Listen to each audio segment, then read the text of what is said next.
And so I'm in this police cell, which is probably 10 spaces all the way around. There's no daylight. There's nothing. You've got people kicking off either side of you, kicking and screaming and blah, blah, blah. I just thought... My name is Paul Harvey, and this is Life, Passion and Business. We're about helping you explore, finding your passion for life and the work that you do.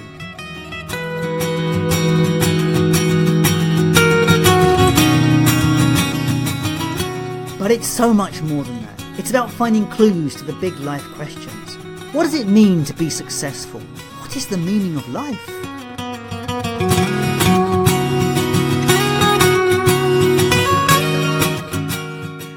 If you're looking for more, then join me on this journey, where together we will discover through interviews, tools and tips how to live life full of meaning, passion and purpose. Hello and welcome to the show. My name is Paul Harvey and this is Life, Passion and Business. So the intro today you have just heard is from a podcast that was the very first podcast that I launched on Life, Passion and Business. And it's by a gentleman called Simon Jordon, who is an old friend of the show, and he was even on our 50th programme. And I thought to go back to that podcast and put it out today. And there's a couple of reasons why I'm doing this. One of them is that I had a session booked today with a new guest, and they've had to cancel because of operational difficulties. And normally I would have other shows in stock for this situation, but I didn't. For various reasons. So I thought, well, hang on a minute. I've been wanting to share some of the early shows into the podcast again, and I think it's actually a lot of value. The conversation with Simon was very inspiring. And because it was recorded over a year ago, when there wasn't a lot of reach on this podcast, I would imagine not many people have actually heard it. It's worth saying that Simon has gone on from this podcast to launch 5 Things Clear, which is about removing litter from the world, and that project is growing arms and legs and has representations all over the world. So please follow up with Simon at the end of this podcast, because he is an amazing man and doing amazing stuff. I said this was recorded in January 18, so I hope you enjoy the conversation with Simon Jordon. My guest today is Simon Jordon. I think I've always been passionate. Yeah, I've always loved life. I've always been, I would have been one of these people, if left alone in a room, would be poking things, be trying things out. I've always been like that, I suppose. In his late 20s was on something of a death wish. Simon weighed in at some 23 stone. He was binge eating, drinking and on various drugs. And then 18 months later, having made a decision to change his life and turn it around, he weighed in at just 13 stone and finished the London Marathon in 3 hours and 45 minutes. Jumping forward into his late 30s, Simon, now in the corporate world, made the decision to leave and start his own marketing company. And within 1 year, he was working for international clients and getting invitations to speak at various gigs around the world. Throughout Simon's life, he's always taken massive action and achieved big results. And that has given him work with companies like Nike, Coca-Cola, Porsche, Sky TV and many, many others. Simon currently runs a branding business and design consultancy, working with coaches and other consultants all over the globe. He lives in North Wales on a farm with his dogs, and when he's having fun, he's normally climbing mountains or running up hills. It's very clear that Simon had a journey going on here. In his early career, he was very much chasing for results, and then something happened and he went to a place of surrender. This conversation is how that impacted on his business and on his life. I hope you enjoy the conversation with Simon Jordon. So thank you for taking the time today, Simon, to be with me. It's really great to be sitting down having a conversation with you today. Oh, my pleasure. Thank you very much for inviting me. So I've known you for a while, and we've been Facebook friends for a while, and I know we've connected on various bits and pieces. So it's been really nice to actually formalize this. And when I started this idea of life, passion and business, you were the first person that came to mind. Oh, that's sweet of you. Thank you very much.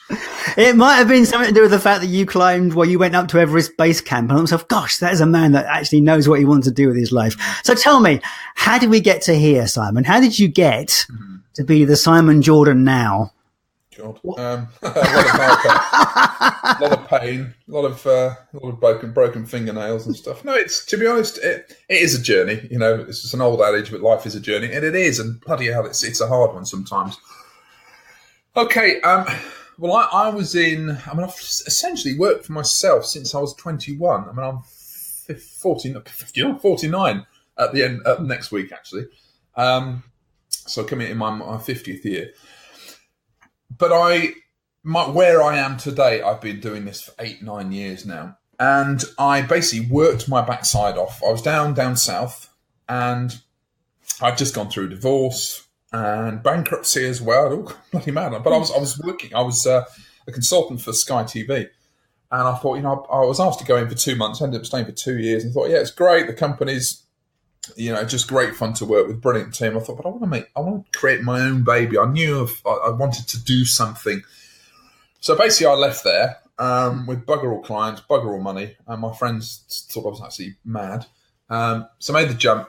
And literally the first year I went bonkers too. I thought, God, I've really got to not hit the ground running, but just hit it with like a rocket. So I went to every networking do there was available, really. Right. If there was someone opening an envelope, I would have been there. I think someone once said about me.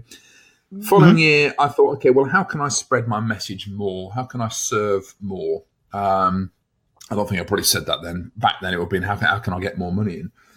And I decided to set up SimonJordan.tv. I also set up Simon Jordon radio show, Simon Jordon blog. It was, it was like, the ego was landed kind of thing. But, you had to do that because if, no one else was going to shout out about you, no one else was going to bang the drum. So I set SimonJordan.tv up, and at the end of April of that year, and then within 7 months, I was basically doing little, because it was an office bedroom, and I was doing little 5-minute, 10-minute videos of how you can change your marketing or this kind of stuff. So every week, and they weren't getting masses of views compared to the millions of views you get now. Even going back looking at them now, some of them have only got like 1,000 odd views, but they worked, and I got picked up by a lady in Texas, and she asked me to come over and speak at in San Diego, which was great. So this is all within 7 months, and from there it really exploded. I was picking up clients from all over the States, Canada, all over Europe, all over UK, and it was amazing just from doing something regularly. Okay, so that was then, and that was very much me. I was always wearing a pinstripe suit. That was my brand. So and I'd always work with big brands, but I thought, well, this is a personal brand, so this is quite different. So working on a personal brand, so I really learned how to do that. I really immersed myself in the world. I went over to study with a guy called Joel Comm in Denver, Colorado, of how to do YouTube videos and all this kind of stuff, and internet marketing, and what the hell was it, and how do you make money online, and blah blah blah. And essentially, it's been a big learning curve, a huge learning curve, as every day is really. And I got to the stage where, I'd gone through a lot of relationships. I mean, I'd been married for 13 years, and just, it all sort of fell apart. And building the business and just really struggling, to be honest, really, really struggling. Always chasing the dollar, always seeing what other people are doing, thinking, I should be doing that, and putting on webinars or doing live events, and they're all relatively successful in their own way. But it just, it never really felt whole. It always felt, right, that one's finished. What's the next one? So you were chasing. Yeah, exactly. Chasing all the time. 6 years ago or 7 years ago, I was involved with a car crash. It wasn't a big one at all. I mean, the car was a write-off, but long and short of it, I put my back out, went to see a guy, and he said, wow, your blood pressure's really high. In a nutshell, they worked out, wow, you've got an aneurysm, which could have been fatal. Had an operation on that. Still wasn't really getting it, so it was a whack on the head from the universe saying, you need to listen up. And just, stress, another failed relationship. I moved to France, which failed spectacularly. I was trying to set up a business over there, blah, blah, blah. It just sort of failure after failure. And I've spoken about this on Facebook. And I was, when I finished it. I have to stop you there. Yes, go for it. I have never seen you as a failure. Well, because I followed you for a long time. I mean, I don't know how long I've known you probably. Well, I mean, obviously there was a connection with children, so I've known you for that connection. Yeah, because my kids live up with you. Yeah. Yeah, and that has to be 7 or 8 years getting on for. I would have thought. Well, and I've seen you in that thing, and I would never have said you were a failure in that time. Well, failure is too big a word. Failure is. I I don't see failing as. I see it as learning. It's not failure as in. It's a different way of looking at it. But I mean, I also don't publish a lot of stuff online because I don't immerse myself in the negativity. Or if I'm having a bad day, I'll keep it to myself. I don't put it out there for sympathy and that kind of stuff because, to be honest, when you put stuff out there, it stays out there, and I think it's not good for the profile. It's not good for you either. But we'll probably come back onto that in another matter. But all these different things, but all learning, and essentially last year was the year it all changed around. So I've been chasing the dollar, doing this, stressed, not really happy. In fact, not joyful. I would say not joyful. 2 years ago, in fact, 3 years this year, my mum passed away. So I was living in France. She passed away suddenly. None of us were expecting. I'm one of 5. I left France. That relationship completely fell apart. The business fell apart. Blah, blah, blah. It all fell apart, but it was perfect. Then in March last year, my ex-partner of that time, this is big, and I haven't shared this with her, so this is a first. She had me arrested, and I was like, I've never been arrested before. I've never been involved with the police, apart from maybe charity stuff. Mouth drop. I had my mouth open here. Huh? Yeah, it was. But you know what, Paul? It was beautiful because it was the universe saying, this is now, I've knocked on your door enough times, I've tapped you on the head, now I'm going to hit you with a great big bit of 3x2. So she accused me. You don't need to know why. It was ridiculous. She was just very upset, very angry. She was trying to get back at me in any way, shape or form. And I remember I was just about to take the dog for a walk. The police cars came down the drive in a van. I'm like, well, originally, because we had the house for sale. And because I was basically there, because my mum had passed, we had a big farmhouse. I was there as sort of the housekeeper, really, looking after the place. And they turned up, and I thought they were going to view the house. And I said, yes, can I help you? And they said, yeah, are you Simon Jordon? I went, yes. And they said, right, we're arresting you on charge of blow. And I'm like, are you kidding me? I said, serious? And I was like, is this a wind-up? And they came in, they took, computers and all this kind of stuff. I was like, but this is just madness. And it was just horrible. I thought, this is mad. So they basically cart me off to the police station, and they take everything off you that you can, like you see in the films. They take anything you can harm yourself with. Yeah. And so I'm in this police cell, which is probably 10 spaces all the way around. There's no daylight. There's nothing. You've got people kicking off either side of you, kicking and screaming and blah, blah, blah. And I just thought, you know what? I'm going to be fine. There's nothing I can do. It's total surrender. There's nothing I can do. I didn't know how long I was going to be in there. I mean, I went through a wave of getting quite scared of not knowing. But I knew that, what she accused me of, I was fine, because not in a million years would I do anything like that. And I just thought, this is madness. This is utter madness. This is her being really angry. Mm. And I forgive her for it, because, in her own pain, she thought, well, how can I get out? How can I lash out? Okay, well, I'll try this, which is ridiculous, and it's actually what she's done is illegal. But you know what? I don't want to continue to be in that fight. What's the point? I could say, well, I'm going to get my own back, and she could be arrested for what she's done, and, defamation of character, blah, blah, blah. But what's the point of, if you get revenge means you're staying in the war, and I don't want that. So within that cell, all I could do was stand, sit, sleep, or go to the toilet, and that was it. And I remember I had this polystyrene cup. I remember just with my nails sort of just carving out little flowers on it, thinking there's nothing I can do. And in that silence, I just had to completely surrender. Mm-hmm. And from that moment on, Paul, everything has just gone, wow. And I remember we were in the pub, so I was let out. I didn't know when I was going to be let out. I was sat in the interview room, went through everything, and I said, guys, this is mad. you're accusing me of putting stuff out there online.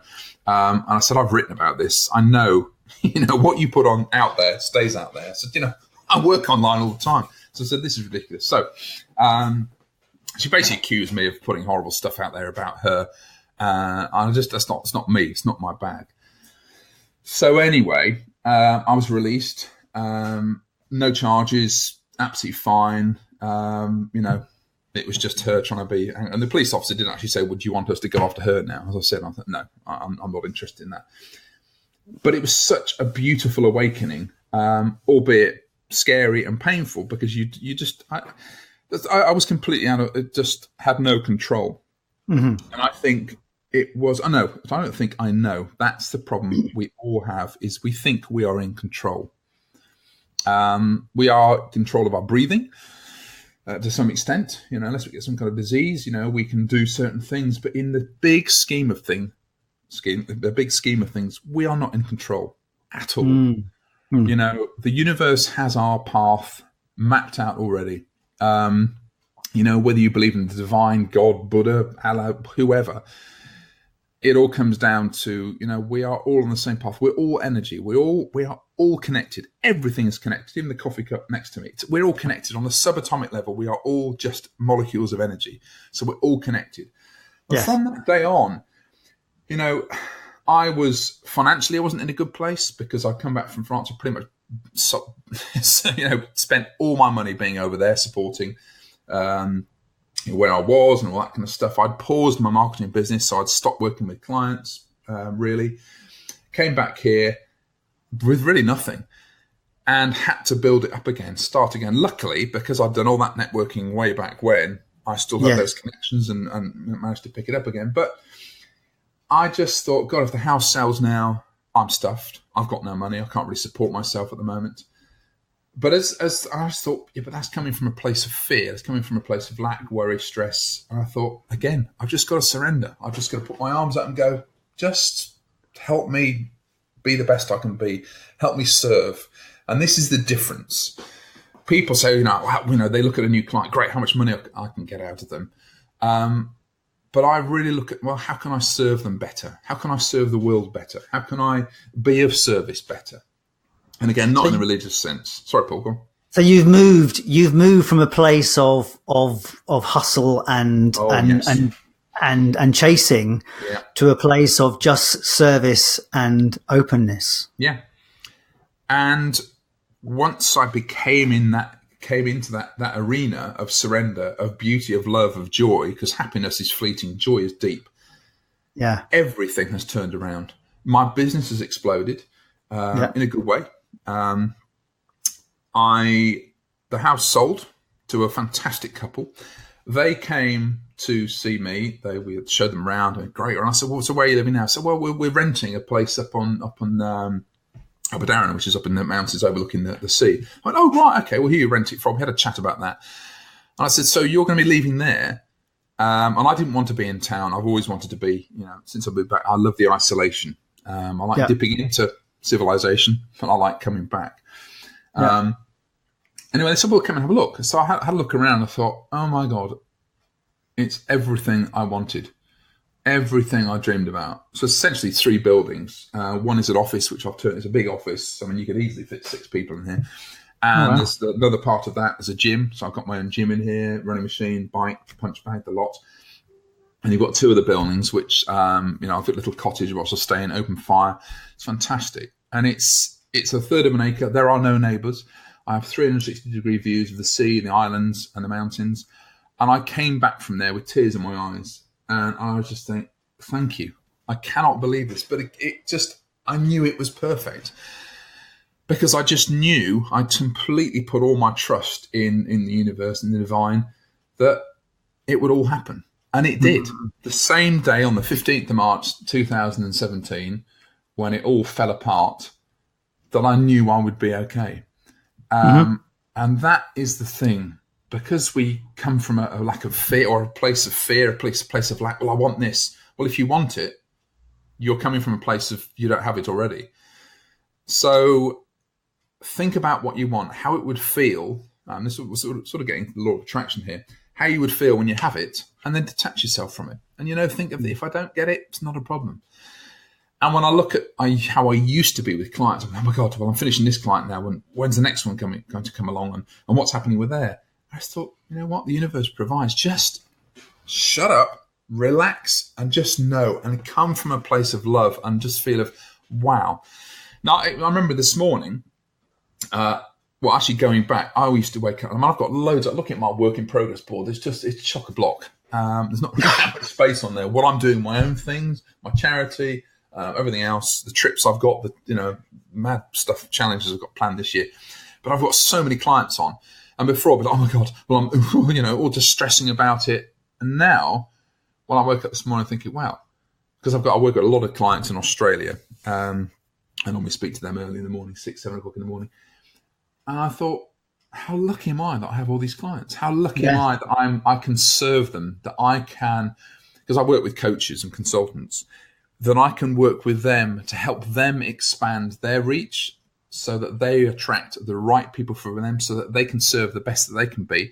And they're going to pass that on. So I just see me as a conduit that using my knowledge and what I've learned, that I'm passing that on to them so that they can then go on and serve better. So it's just a ripple effect. And that's how I see I am. And ever since then, there's no problem with money flowing in. It flows out quite well as well. But, even going to Everest Base Camp, I wouldn't have thought, my God, that was a very expensive trip. Once you bought all the gear, you're probably close to $5,000. But you know what? It was fine. And I've earned that back, and it's not a problem. I've got, I was in my 50th year this year. I've got, looking at my wall planner, I've got 3 ultra marathons. The biggest is a 50 miler. I've got big triathlon this year. I've got the London Marathon. I've got another. I'm going to trekking to the highest mountain in North Africa. All this kind of stuff, and it's just. And I'm not stressing about. I'm not thinking, I'm going to be fit enough. I know I will be. I know. Okay. So let's stop there. How did you get that fit? What happened here? Because from what I understand, you weren't fit for quite a long time. Yeah. And something shifted in that one because. Clearly you are now on a different path than where you were. Is fitness part of that path? You've been listening to Paul Harvey speaking with Simon Jordon, and we're going to return to that show in just a moment. I just wanted to take this opportunity to remind you that Life, Passion and Business is a weekly podcast. We're going to be bringing you fantastic interviews and shows every Tuesday. So don't forget to drop by the website, sign up for details, and we'll let you know who's coming, what's been before, and any freebies they might be offering. Now, let's return to the show. Oh, absolutely. Well, I want to be the best I can be in all different areas. Health, fitness, money, relationships. All of that. I'm now in a new relationship which came about just beautifully, and the connection is just phenomenal, absolutely phenomenal. Even how we've sort of come across disagreements together, how we've sorted it out is just totally unlike anything I've ever had before. Amazing. And I think, wow, this is the time. And again, it's all happened perfectly. And how we came together was perfect. So yeah, in terms of fitness, absolutely. I don't subscribe to sort of middle-aged spread and just thinking, oh, here we go. So I'm training. Yeah, I've got my first race on the 4th of February. It's a mini mountain marathon, which is going to be a laugh. I've got various different things coming. I'm actually off to Lanzarote for a week to do some training over there, which is going to be nice. In the sun and running up the mountains there. So all that kind of stuff. I look at going away before. I was thinking, oh my God, I can't go away. I need to earn money. Blah, blah. You know what? I'm going to do it. The flights out there are like 100 quid. You can hire a car for like 80 quid. And the place I'm staying actually is my partner's actually running a retreat out there. So I said, well, I'll tell you what, because it's a women-only retreat, I'll just come out and hang around in the background. I won't have anything to do with you guys. But I'll just come and see it as a training. But it's just everything happens perfectly. So yeah, fitness is a big part of that. So there was a stage when in my late 20s, I was 23 stone, which is about 380 odd pounds. Wow. Drink, drugs and all the rest of it. And I turned that around, and in 18 months, weighing 183 pounds, 13 stone, finished the London Marathon, 3 hours 45. And that was 20 years ago. But yeah, so now it's just, I want to be fit. I'm part of a running club, and I see the guys, maybe a bit younger than me, running unbelievable distances. A guy I knew ran a 200-mile ultra marathon last year. He then did the Ring of Fire, which I'm doing part of this year, which is a 134-mile race over 3 days. He's done the Pentagon Ultra last year as well, all with a cracked sternum. And oh my God, he's done that? Well, what's my problem? And a lot of it is mindset. Yes. And again, belief in you, and just know that you're going to be okay. Mindset's a big thing here, isn't it?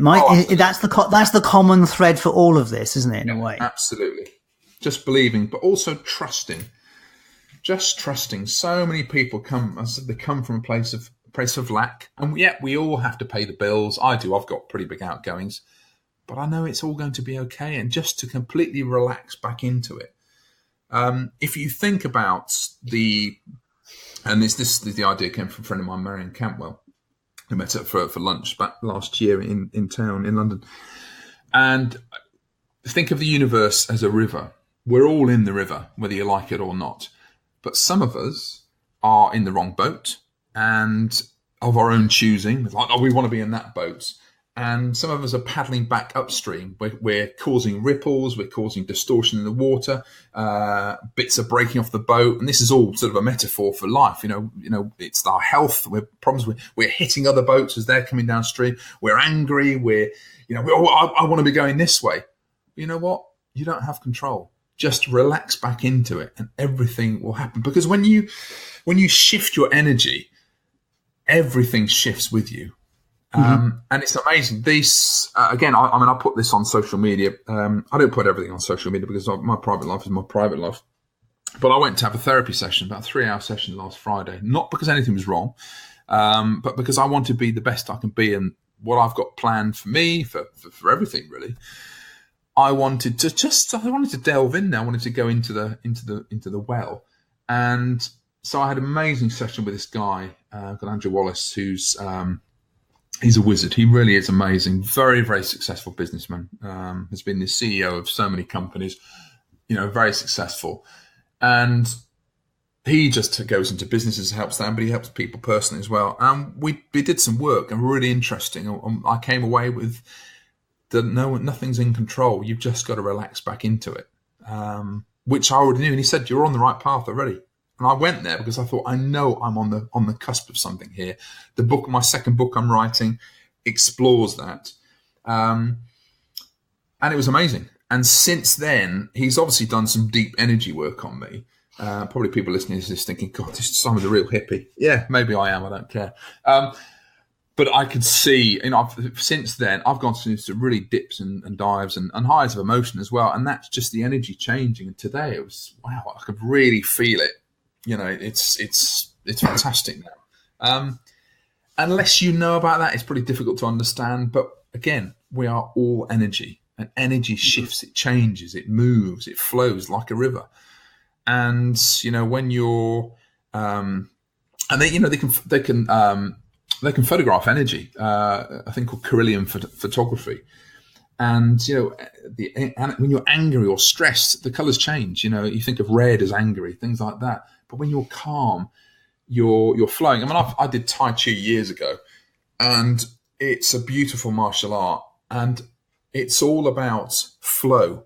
And when you bring the chi up, you hold your body in a very flexible way. There's no tenseness, so everything flows. If you think of like a hose pipe, if you put a kink in it, the bloody water won't come out. And I've got a hose pipe which just does just that every time, that bloody thing.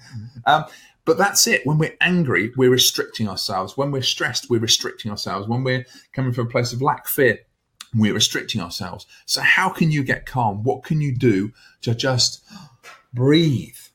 Because you are restricting flow within your body, within the air, in your lungs, all that kind of stuff. You're also restricting the flow of what's coming to you. Yeah. And we are the boulders in the water. We're swimming upstream, we're paddling upstream, whatever we're doing. And that's the problem. We just need to sit back and go, everything's going to be okay. Now, not in a way, because there'll be people listening to this going, oh, well, that's just ridiculous. You can't just do that. Well, no, you can. You can trust, but you can also put the right things in place, can't you? And trust. Absolutely. I'm not just talking about. The manifestors of this world that manifest by sitting on their ass thinking about it, and it does require action to complete the circle. Yeah, absolutely. You've got to be moving forward. I mean, I know what I want. I'm writing this book now, which is now taking me about 3 years, and I stopped it, and I've come back to it now. The energy is right now, and I feel, now's the right time. So I've started. So how do you know? That's a good question. You said, I know what I want. And my experience is a lot of people, and I put myself on that one, most of the time don't actually know what they want. Well, yeah, okay. This week, I don't know how long you've got for this interview, but no, we have. I mean, I've got another 10 or 15 minutes or so. But okay. I'm just curious because you said I know what I want, so it just triggers me to go like, well, how do you know? How do you know that?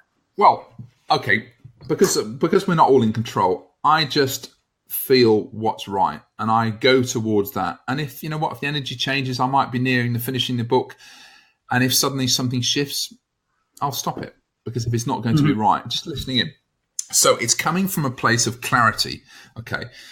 I've been thinking about, it's all coming from a place of service. Okay. So I'm coming from a place of love. I'm not coming from a place of, right, I'm going to write this book because it's going to be a bestseller. And I don't believe in all that nonsense anyway, Amazon bestseller.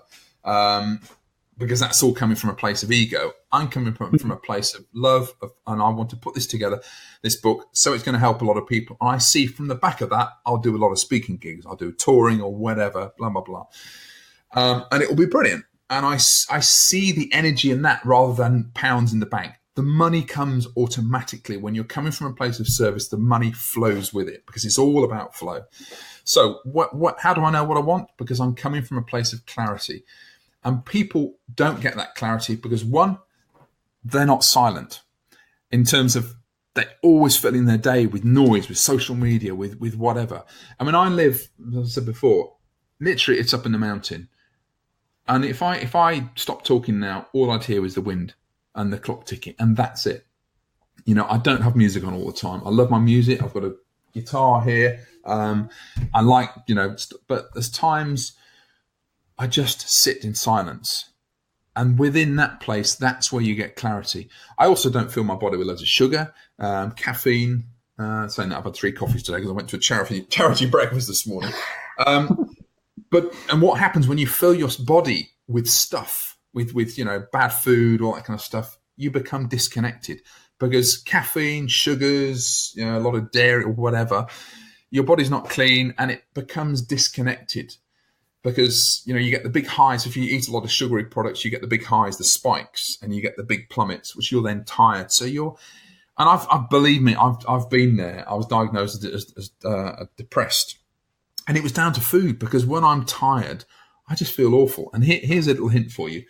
A handful of cashew nuts every day has the same equivalent of niacin as a Prozac tablet. And it's brilliant. So there's really good stuff in there. And some people say, oh, they're fattening. Oh, for heaven's sake. Well, if you're eating loads of bloody Mars bars at the same time, yes, they will. as a quality, as a calorie-controlled diet, it's fine. Anyway, get off and exercise. That's the best. So the Simon Jordon that started this journey, was he passionate? Was he passionate? I think I've always been passionate. Yeah, I've always loved life. I've always been, I would have been one of these people who, if left alone in a room, would be poking things, be trying things out. I've always been like that, I suppose. I'm the youngest of 5, so I was I had to shout the loudest, eat the fastest. Just that's me, and I don't like being tired. What's the difference between, this is life, passion and business. And the whole thing is about how people take that energy, that passionate thing they have, and apply it to their life and their business. And I can see that you have, and you've done it in a way you've done it through surrender in a way. Yeah, absolutely. I'm still doing the same stuff. I'm still doing my marketing and branding for coaches. I'm working on a deeper level with them now. I set up the charity last year, 5 Things Clear, which just was the easiest thing ever. That just came to me. It was basically about picking up 5 bits of litter a day, and that went global within 2 months, and that was phenomenal. It's just listening. And this is a classic example. People say, you asked me, how do I know what I want? Well, I was through a chain of events, seeing an injured seabird with plastic around it, taking it to the vets. It died. Seeing a video of a whale having its stomach opened and all this plastic in there, to being on another beach, which is a big surfers beach, seeing lots of people walk off it. And me walking on, thinking, well, why are these people? They're enjoying the view, enjoying the beach, but they're not picking up the stuff as they leave the beach. Why not? And I just picked up things, and it was like a download. It just went, 5 things clear. And I put a tweet, an Instagram message out. I created a new account that evening, and within 2 months it went global. And it's phenomenal. I'm working with the RSPCA and the Royal Wildlife Trust this Saturday, and we're doing a big beach clean locally, which is phenomenal. That happens so seamlessly, so easily. That's a typical example of being in flow. Yes, and that's you bringing you're now bringing your marketing skills and things to that project, which is again doing more good. I mean, and it's such on the zeitgeist at the moment, isn't it? Because everyone's now talking about plastic. Oh yeah, well we have to. I want more. I mean, I'm not coming from a place of I want it all to be about me. I don't care if I want other people to take on board this. I'm going to be working with schools. To set up eco clubs that they'll. I mean, it's all part of the bigger plan. Well, the reality is, Simon, unless we do something about it, we're going to be eating the bloody stuff, aren't we? If we're not ready, yeah, absolutely. It's already. Yeah, that's where it all comes from. Just being passionate, but again, when you have good food inside you, I mean, not everyone is affected by sugar. I am. What I put in my body it affects me, but when you feel connected, you feel that passion. When you're sleeping well, you're hydrating well. It's all the important things.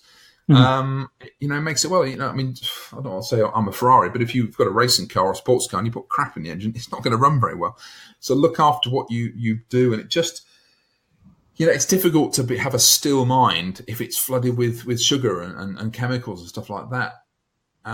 It's being a place of grounded and connection. It's all about connection and flow. So how did I going back? I just want to go back to Everest Base Camp again. How did that come about? Because it's like it's like that seemed to come from nowhere. I saw it. I saw you say it. You were talking about doing something on Facebook, and suddenly you're going to Everest Base Camp. It's like, whoa, where did that come from? Well, it's just a friend I've known for a while. He runs a company called Mountains in Mind. Shout out to Darren Hunt, himself and his partner Claire. They run a brilliant company called Mountains in Mind. My brother, I was going to go off. Climb Kilimanjaro early last year or the year before. I couldn't do it because I was over in France setting up a business, so it wasn't a good time. And this trip came up. I thought, I just went for it. I didn't know if I could afford it when I said I could, but I just knew it would happen. And then, I could easily afford it when the trip came up. And it was amazing. And I'm now booked to go with Darren and a small group of people to Morocco to climb the Atlas Mountains in 4 months' time. Yeah, wow. It just came up, and it was an amazing trip. It was 16 days of trekking. We were there for 3 weeks in total.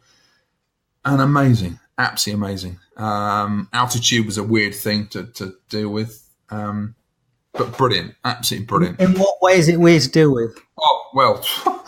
If anyone has ever taken LSD and they know what the mind does, when you're at altitude, 3 o'clock in the morning, and your body is struggling to breathe, and your mind it's like someone's dumped the entire contents of Google in your head, thrown some monkeys and clowns at the same time. Oh, and some kittens.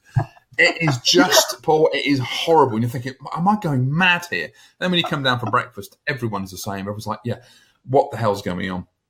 But you then can take some medicines, tablets called Dimox, which helps you. It makes the body slightly more acidic, which tricks the body, and you just get over the altitude a lot easier. But it's really weird, very, very weird indeed. And those are the few struggles, but overall, amazing. I was fit enough for it. I've been doing a lot of training, so physically it was fine. It was tiring because the long days. And you're trekking, and it's the climbs you're doing are amazing, and but the views are absolutely spectacular. I remember one day we're coming through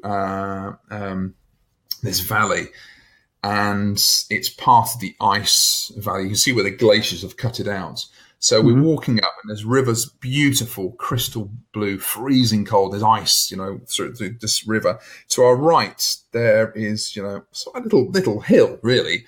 To our left, there's mountains over 27,000 feet. And it felt like we're walking through Mount Olympus with the gods looking down on us. It was absolutely spectacular. There's different weather systems up there, and they're right there. You literally walk 10 minutes, and you're touching the side of this mountain. And it just phenomenal. I've never seen anything like it. So it was just spectacular. I remember the first day we actually saw Everest. I was in tears. I was just overcome with emotion because we'd all worked so hard to get there, all the training, all the exercise, blah, blah. And we finally went up there, and Darren the bugger was filming it.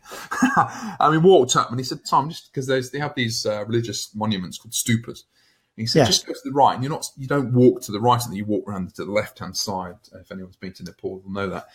And so anyway, so we'll come around this side. I said, no, I need to go around that side. You just come here, it's it. And he went, there she is, there's Sagarmatha. And that's the name of Everest. And there she was in the distance. And I was just, oh my God, that's it. That's the holy mountain. And it was just beautiful. And I saw it as almost as a pilgrimage as well, going to see holy, the Mother Mountain. Just spectacular. They're just the magnificence. And also, you're in somewhere where you feel totally connected. There's no traffic. You get the helicopters coming past, picking people off the mountain who's struggling. But there's no cars. There's no outside influence, apart from people, yaks and donkeys, and that's it. And it's just beautiful. 16 days of just one foot in front of the other. It was a time, and it was great connection and with our fellow trekkers. There was only a small group, 8 people. Just beautiful. And I can't wait to the next trip. And then after that, there'll be something else. And for me, it's all these challenges I've got, these ultra marathons, London marathons. It's pushing myself, not to show the world, oh, look how good I am. It's for me. It's purely for me, because it's just how I feel, how I can overcome these things. What's it like running into the night, which I've heard is bloody horrible. When you're feeling exhausted. But I went on a 15-mile run the other day. Schoolboy error. I only took water with me. I was thinking, what is the massive? I've been running for a long time now, 20 years. I know what to do. I've just taken water with me. It was cold. So no, I didn't take any energy tablets. There was nothing in the water. There was no snacks. So I got to mile 11 and I was just like, oh, I'm done. I'm burnt out. So so it was all good. It wasn't then, but just how you feel, how you overcome that, what you learn about yourself, your body, it's amazing. So, so that's how it came about. Paul, it just came up and I booked on and went for it. And I will at some time be putting the podcast out. I did a series of videos. I wrote a journal every day. So sometime I will put it out. It would be lovely to see that, because I could hear in your voice the connection with that place. Yeah. And just hear you talking about it. And I think, and I also remember some of the recordings you put out, some of the video you put out at the time. And it was enthralling to watch your daily posts when you could get connection to do that. Well, here's another funny thing. If anyone from a phone company in the UK is listening to this, how come on Everest Base Camp in the middle of the Himalayas I can get full signal using the telecom? I'm in Wales, about 1,000 foot up, if that, no signal at all. And I heard something about a month before. They said, "Oh well, we can't do it, you see, because there's big mountains." It's like, no, there aren't. I'm in the Himalayas. So anyway, so I said a little poke at the telecoms company. I suspect part of that is because the amount of people that go to Everest Base Camp is huge, and the amount of people that come to your mountains is not. Yeah, but we're using old technology. They're installing all new technology. Yeah, I'm sure. The thing. That's our thing. So anyway, that was a little poke. That was a little moan. But yeah, the signal out was amazing. Is there anything that I haven't asked you, Simon, that you would like to say? Nothing really. I suppose, if I was going to leave one bit of advice, is just come from a place of love. And what I mean by that is do you really love yourself, or are you abusing yourself in terms of relationships, your self-talk, your what you're putting in your body to medicate the pain, or just to get through another day? Because when you truly love yourself, and it's not an egotistical thing, because when you fall in love with you, the world will follow suit. When I didn't love myself, I was attracting the wrong clients, the wrong relationships, the wrong friendships, all that kind of stuff, because the wrong certain types of energy attract other kinds of energy. It's like if you have tuning forks in a room full of tuning forks and you ping one, the other one that resonates is the one that's the same on the same wavelength. Same with energy. Yeah. So if you're angry all the time, you'll attract similar kind of people. So when you're coming from a place of love, and you look after yourself better. You give yourself time to be in silence. You become a happier person because you look. So essentially just come from a place of that and work out, what does that mean to you? You won't then put up with stuff. You'll tell people to go away, or whatever language you want to use. It makes you serve better, be better, everything. If you want to be fitter, if you're coming from a place of love, you'll love yourself and think, well, I don't want to be overweight anymore. I want to be better. I want to be healthier. I want to think better. I'm going to stop putting stuff in my body. I'm going to set up a different business so I can, whatever it might be, come from a place of love.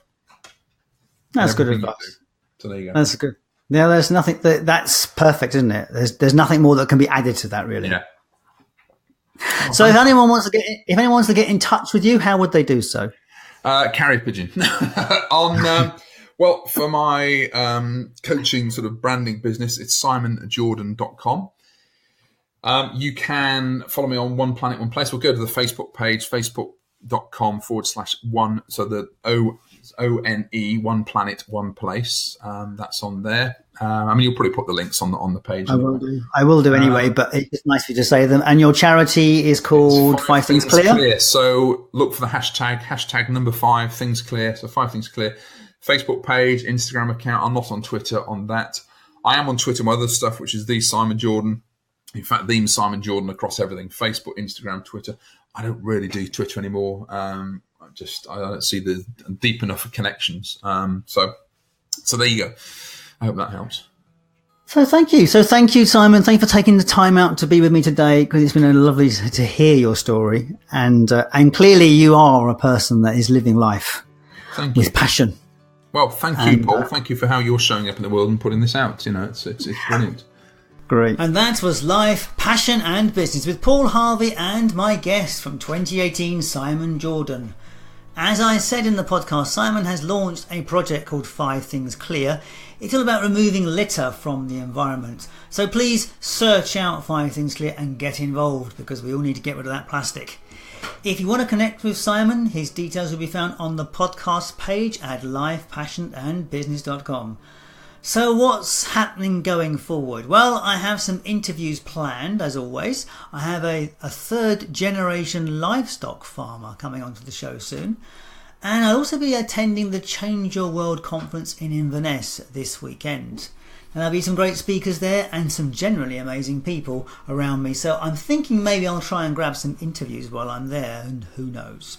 So that's it for this show. I hope you are discovering your own passion and bringing it to life in your work or business. And if not, then keep listening. And if you are, get in touch. Anyway, thank you so much for your time and attention, and I will catch you later.